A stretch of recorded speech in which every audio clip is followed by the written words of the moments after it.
So those last ones were a little bit harder, right? How to determine what qualifies as consciousness and which organisms are or are not conscious is a long-standing topic of exploration in the field of neuroscience, and there's not really a correct answer.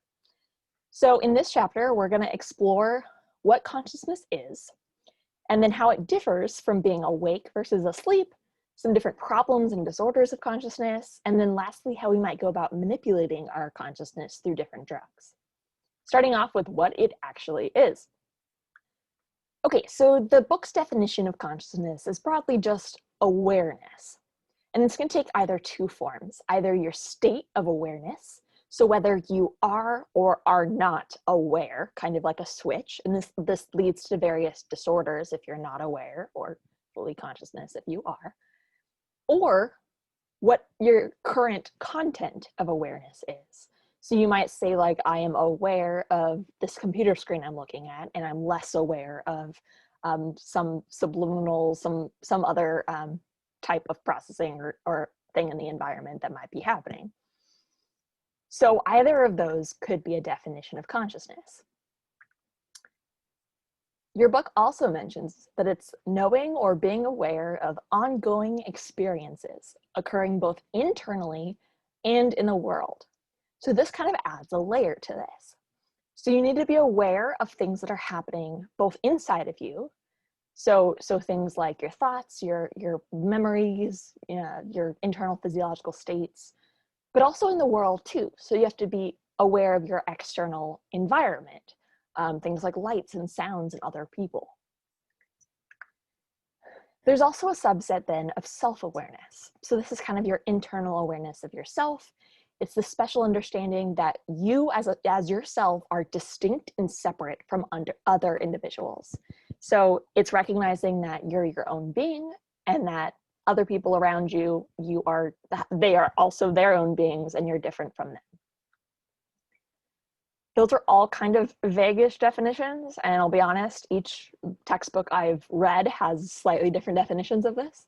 But just broadly know in this case that consciousness is kind of just an overall awareness of the world.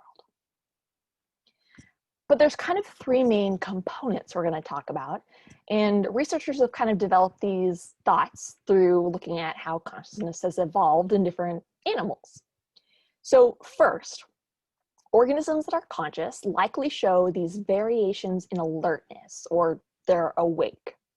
And the reason this is beneficial is because doing so conserves energy. So, they can sleep and not need to, use up energy while they're sleeping, and that kind of thing. It maximizes their safety because they're more well rested and they're more alert if they're able to get rest. So this kind of awake process where you have sleep-wake cycles, humans obviously experience, and so do most animals in some capacity at least. So most animals tend to have variations in alertness. The second component, though, is what we just talked about. It's awareness, and in this case, awareness of your external sensations.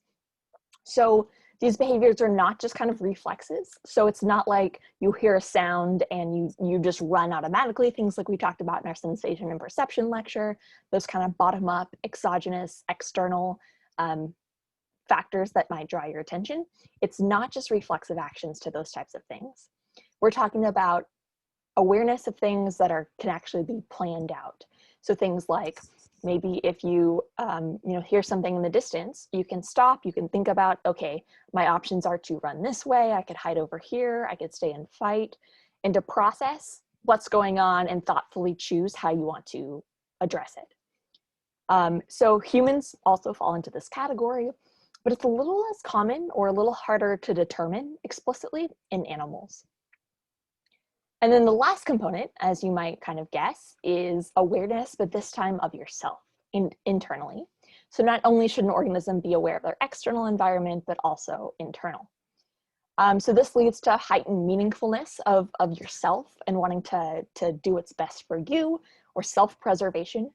And it inherently entails some complex social interactions. So it's being aware of your own thoughts and feelings and developing the theory of mind to realize that other people have their own thoughts and feelings too that are different or could be different than yours. So it's a lot more complex of a a factor. Humans have this self-awareness, but the jury is still out on what animals are also self-aware. So just kind of, putting all those all together in a nutshell, we tend to classify an organism as conscious if they show these sleep-wake cycles, variations in alertness, if they're aware of their external environment and also their internal sensations. But asterisk there, because scientists vary widely in what they consider these components to be. So this definition might also change as science evolves.